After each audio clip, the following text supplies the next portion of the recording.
Alright, so some of you might notice that this is a little different dog than I had a minute ago. The one that I had started was falling apart. Well, not falling apart. It was getting too squishy. And I really wasn't liking the shape it was taking. So in about, 5 minutes, I've reshaped this dog. And I was working on it, so I thought, well, I'll go ahead and turn the camera on so you can sort of see what I've done so far. So it's the same thing. I went back, I did my 3 inches for the total head, for the total cylinder. And then I squished off for the head. I cut a V shaped in between these two after I tapped it down. Right, and now I'm sort of working the front paws and the legs.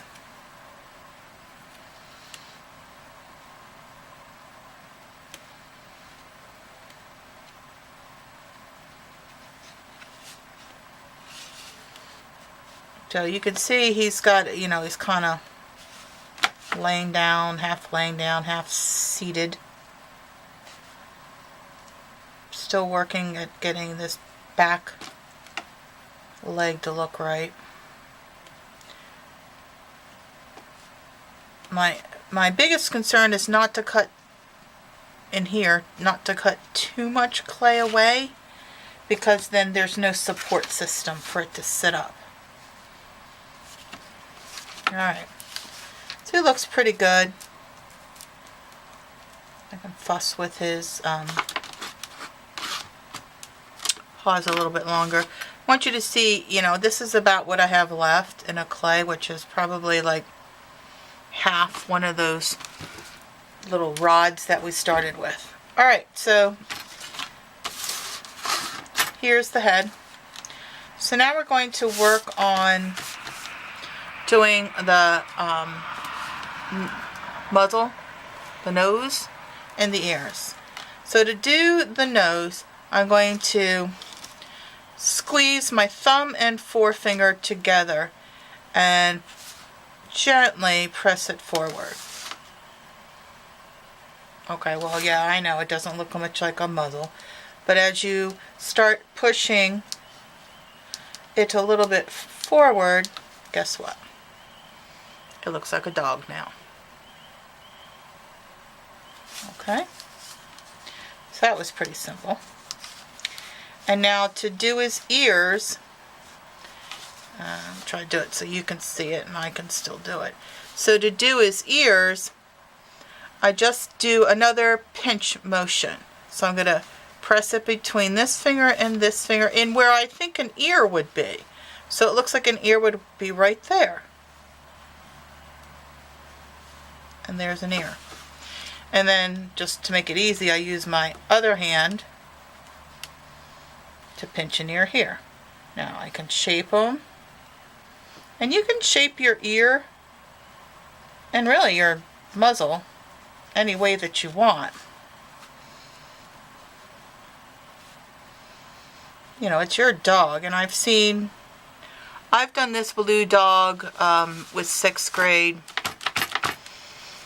4 or 5 years. And I've seen a lot of variations of the dog. Here's what you don't want to get too crazy with things being too thin. So if I pinch this ear, I'll show you now. If I pinch it sort of paper thin like that, that's going to break when it gets baked into the polymer clay oven that you see over there on the long table. So my caution is not to do anything too thin, right?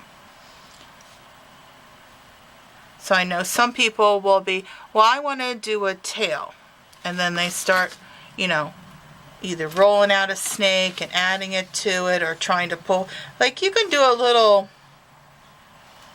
tail like that.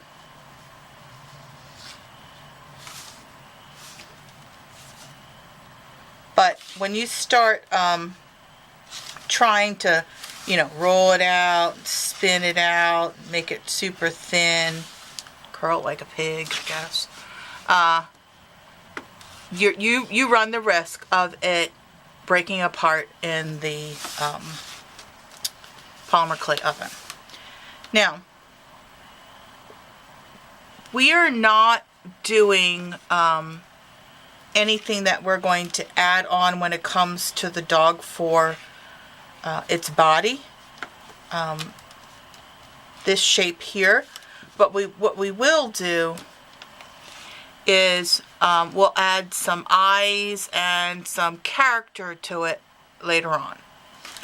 So, I'd like for you to get to this point. Once you get it to this point, you know, good looking forelegs, a head, tail if you want, muzzle, and ears. Then we'll talk about what happens next. Have a good time.